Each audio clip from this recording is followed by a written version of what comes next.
All right. Hello, everyone. I think I see one new face.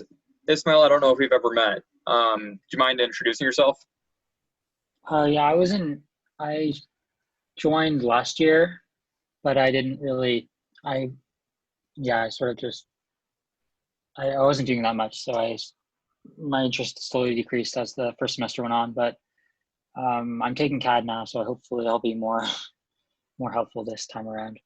Cool, I cool. mean, So are you I'm a sophomore. Yeah, I'm a soph sophomore. sophomore in Yeah. mechanical? Yeah. Okay, great. Do you want to page forward on it? Awesome. So just hitting the top levels, I think most people have kind of already heard this, but we've gotten some abbreviated rules from SpaceX or from the Boring Company, and it outlines a couple of things. So it gives us the goals that we're going to need to accomplish, and that's dig a tunnel fast, and then get the dirt out of that tunnel so that we're able to drive an RC car through it. And then we want to dig that tunnel precisely between 2 points. So where we enter and where we exit is planned out, which means that we're going to have onboard sensors that guide us through the Earth. And then these tunnel specifications.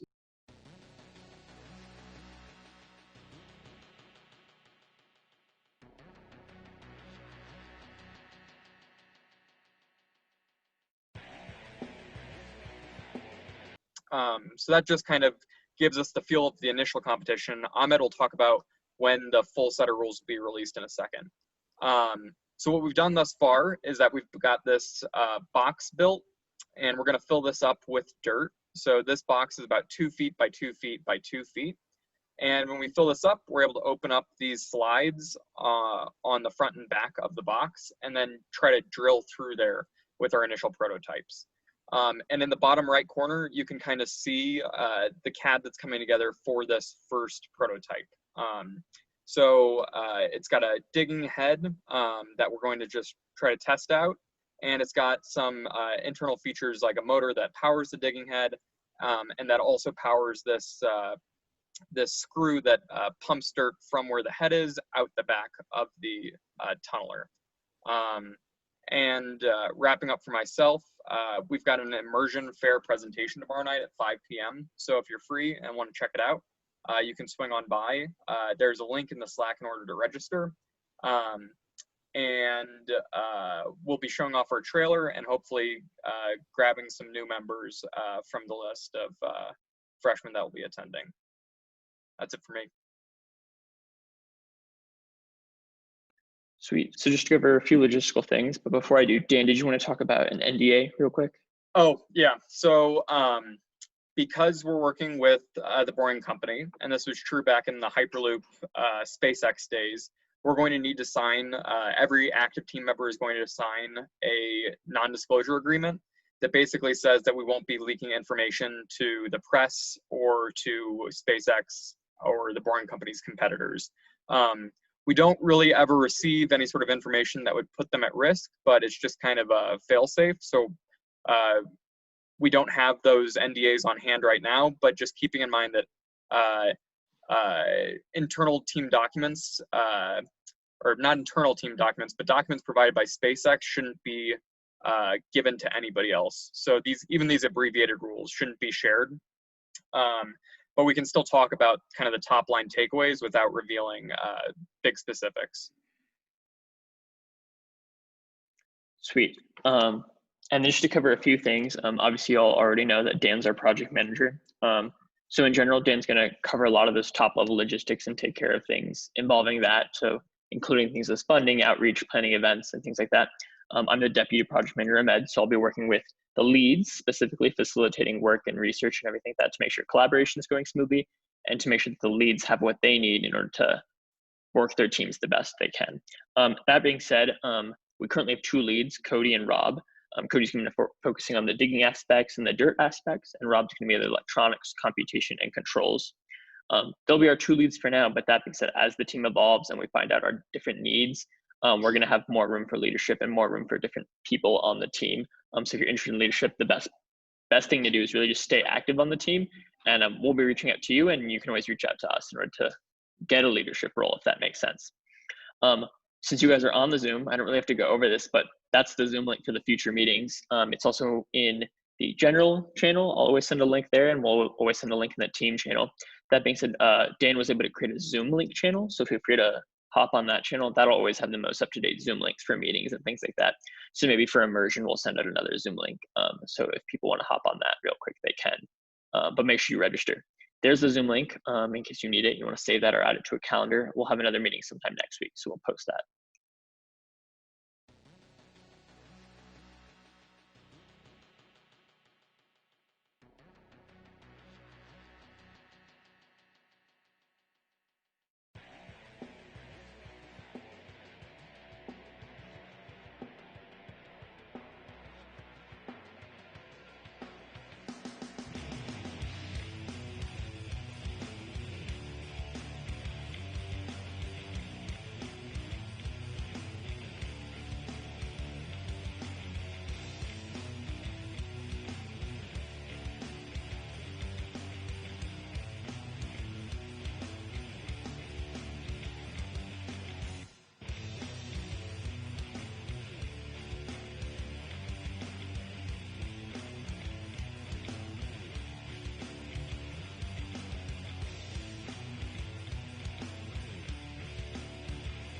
That was basically all I had, unless I'm forgetting something.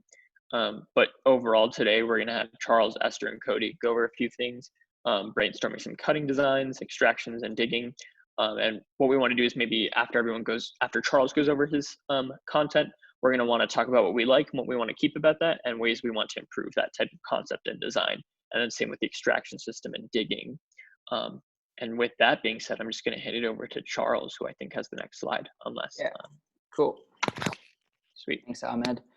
Yeah. So I didn't have time this weekend to actually build a SolidWorks model, but I spent some time reading up on different industry standards. It seems like there's two options, basically a static steel head that's used usually with an auger to pull the material out. And that's seen over here on the left, the green one. That would be easier to fabricate. We could just, experiment with different kinds of spikes. It obviously depend a lot on the material type. And I think for our test with the dirt, it'll be best to use something like this, where we can just experiment with different kind of cutting faces that'll be 3D printed. So I would like to have 2 or 3 probably SolidWorks models by the end of the week of different just kind of layouts of spikes and stuff, so we can print and test that. And I will come up with a couple of those, but I'd really invite anyone to design something in SolidWorks real quick that we could 3D print just to test. I think all ideas are really welcome here. And if you don't have SolidWorks experience or anything, or just have an idea, a sketch would be fine if you just want to send that to me. And then once we get rules, we'll experiment more, but the other design, usually for harder rock, includes these rotating cutting discs, as seen on the right. That's a little bit more complicated because those discs have to turn, and obviously that's more mechanism inside to do that. So if we have a hard rock challenge, that would be the way we want to go. But for now, I think we should just focus on the static cutting head. Sweet. That looks awesome to me. I don't know if anyone has any comments or anything about them. I think we kind of briefly talked about the multiple cutting heads on a rotating disc and them also rotating last time, but I think that's a very common solution, something we'll definitely have to look into. I don't know if anyone had anything to add to it, but good job, Charles. Awesome stuff. Thanks. Sweet. Well, I guess we'll keep looking into it. And I think, if anyone has any ideas for cutter heads or anything, definitely get in contact with Charles and we can try to get those in. And we'll kind of continue research on that. I guess I'll pass it on to Esther then. Hey, real quick, Dan, when did you want to start testing with that dirt box? I think I might have missed that. Yeah, we're gonna grind out a schedule this week with Cody and Rob to kind of figure out what we're gonna be looking like for the next month or so. But best guess of when we're going to start testing out these auger heads would be within the next week to 2 weeks. Cool. Sounds good. Sweet. Okay, I'll go on to the next slide then. So after rewatching the video that's on YouTube about like the first part, it's about like the extraction systems, I guess. And so I thought that maybe the ideal thing is not to care about things crashing inside or getting tangled with any zip line or anything.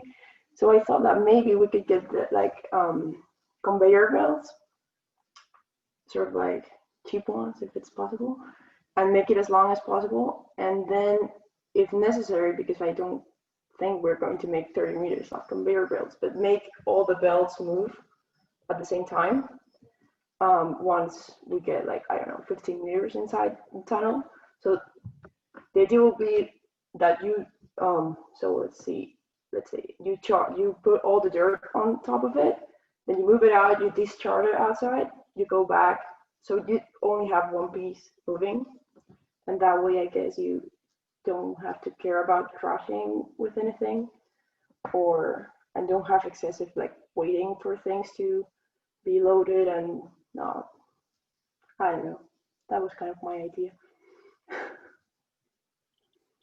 Yeah, I like that idea, and I think it's good because things are going to have to be obviously loaded into some kind of dump truck or something in the real world situation. But in terms of this competition, it might be easiest to just to kind of shoot the material out the back, as you're suggesting. I think, again, one of our biggest considerations with the extraction system is going to be what we see in the next coming days with the rules, because if we have a curved tunnel, that might complicate the conveyor belt concept.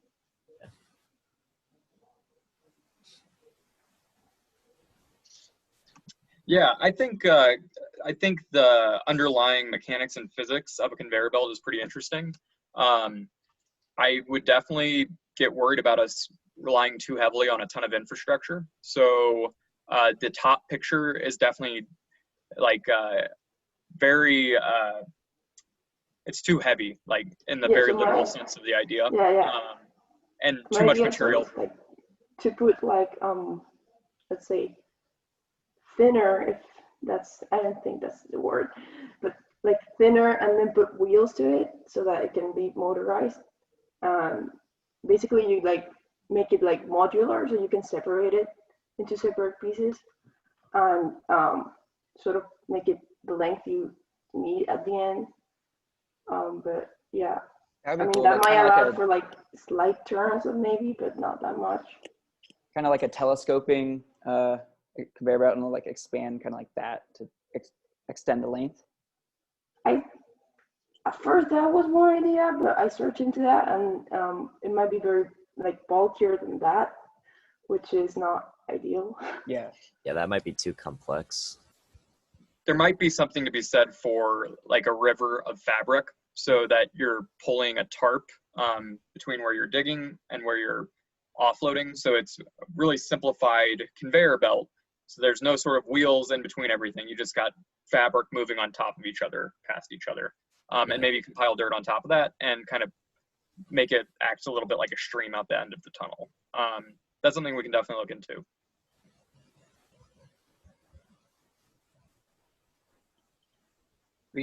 Unless anyone has anything else, we can definitely keep going. We'll definitely have to keep pursuing all these different methods, such as the conveyor belt, maybe iron out if we like that or not, then keep thinking about the ski lifts and the RC cars is what I think we're calling that. But sweet, we'll keep going then. Take it away, Cody. Yeah, so I'm pretty much just going to be adding on to what Charles was getting at. So I was thinking a cutting head design that's really similar to what like traditional TBMs are would be our best like approach. And so I came up with like some quick, simple ones for like the small scale. I came up with that one. One bad thing about that is it needs like extra teeth along the outer radius of it as well, because Dan had told me that it could like help in stalling it and things. So that's one thing we need to take into account and think about when we're designing like our cutter heads, is we need to take into account like if it could cause like clotting of the dirt or any kind of stalling if there's any smooth areas that are getting caught up in the dirt and soil. Another cool idea I was thinking about is having some kind of internal bay on the inside of the cutter head where the soil will be fed into. And and then that will then be like build up and collect. And then from there, we'll have some kind of Archimedes screw design or some kind of internal mechanism that will be pushing the soil from the front of the cutter out the back end. Interrupting for a second, Cody, can you just define Archimedes screw? Yeah, so I don't know how I define this. Just explain it. Yeah, it's like a screw that as it turns, it slowly like rotates through to the back. I don't know how I'd explain it more than that. It holds all the dirt as it goes the entire length of the screw the rotating motion causes it to move back that way. It's kind of like those spirals that you see outside of a barber shop that look like they're rising up.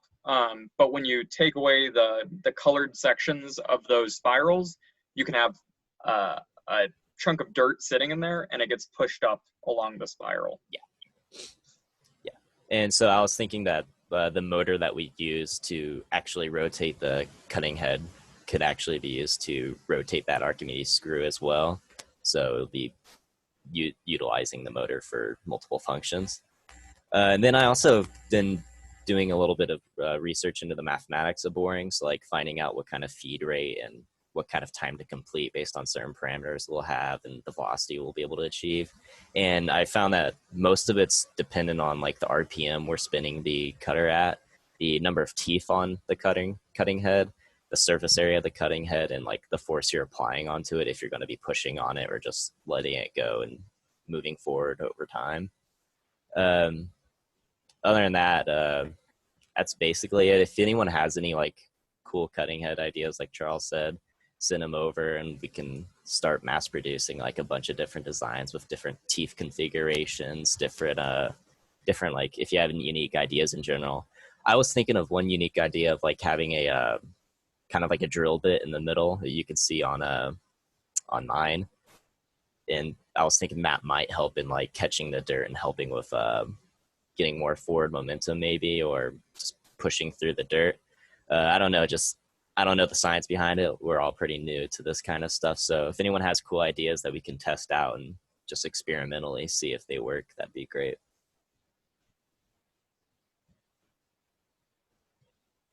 Any questions?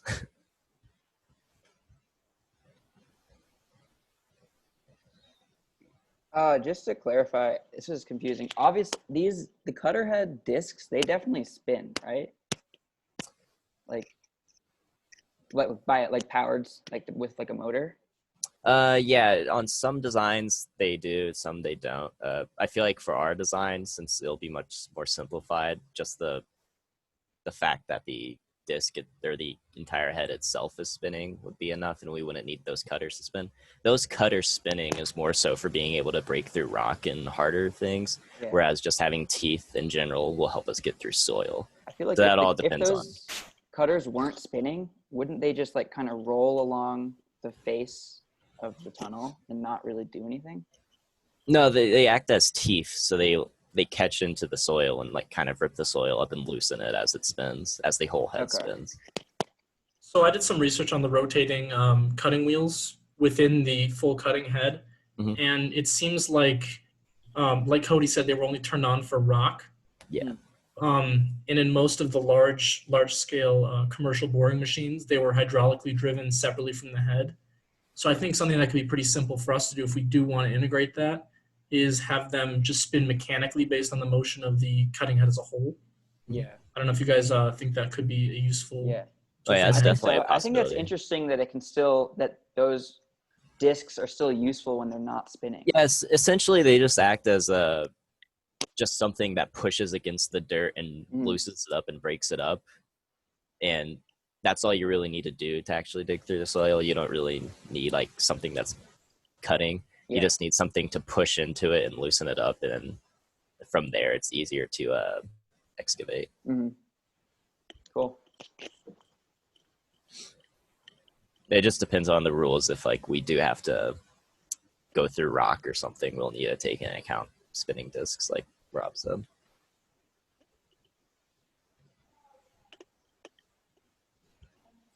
Sweet. Yeah, I was going to say, it sounds like a lot of things are in flux with the rules and everything, but hopefully when we get those in the coming days, we'll be able to meet after that. And I think Dan and I were kind of talking about having a meeting sometime next week. And maybe that'll happen after the rules, so everyone has some time to talk over them and we can debrief on those. That being said, unless anyone has any other comments, that's basically all we had for today. Definitely comments, questions, suggestions.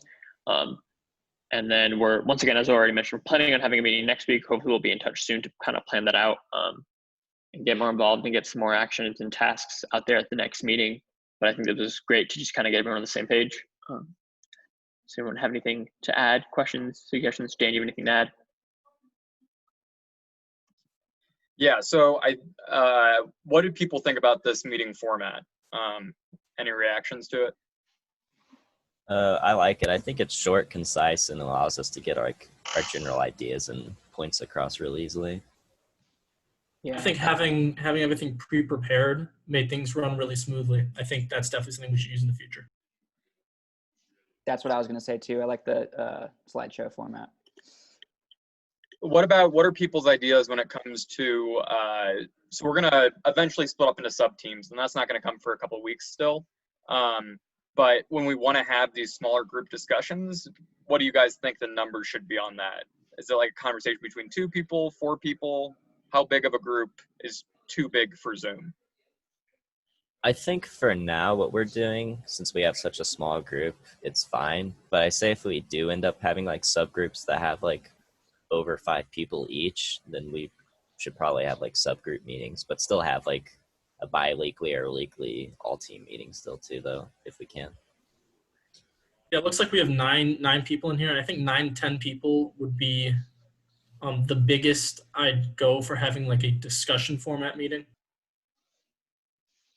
But in terms of like informational meetings, I think it's fine to have as many people, like the whole team, to kind of inform everyone at the same time. Yeah, absolutely. Yeah. Great. What about length of time? Does 30 minutes feel like too short or too long or just right? Okay. All right. Well, great. I'm glad everybody was able to show up. I think we'll be gaining quite a few people in the coming days and weeks, which means that we need to start preparing for that. And that means that our meetings will get bigger and people will have less time to talk. So we're just going to try to keep that in mind and just roll with the punches. Great. Well, that's all I've got. So thanks for coming.